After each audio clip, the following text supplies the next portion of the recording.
1 2 3 কোন হ্যাঁ 1 2 3।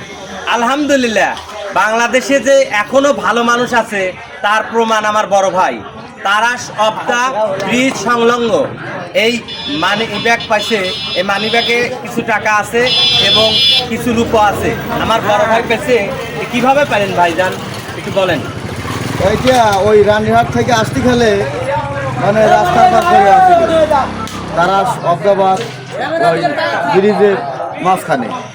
তো এখানে কি কি আছে ভাই? এই জিনিসটা পাইছি, এর ভিতরে আছে কিছু টাকা আছে, কিছু রূপা আছে, টুকরা আছে। আলহামদুলিল্লাহ, সিরাজগঞ্জ তারাশ উপজেলা আমবাড়িয়া আমার রান্টু ভাই, আপনারা এই ভিডিওটা বেশি বেশি লাইক করবেন, শেয়ার করবেন। যে হারাইছে তার কাছে জানি এই ভিডিওটা যায়। এখানে কিছু টাকা এবং কিছু রূপা আছে। আমার বড় ভাইয়ের নাম্বার দেওয়া থাকবে, এই নাম্বারে আপনারা যোগাযোগ করবেন। ধন্যবাদ সবাইকে।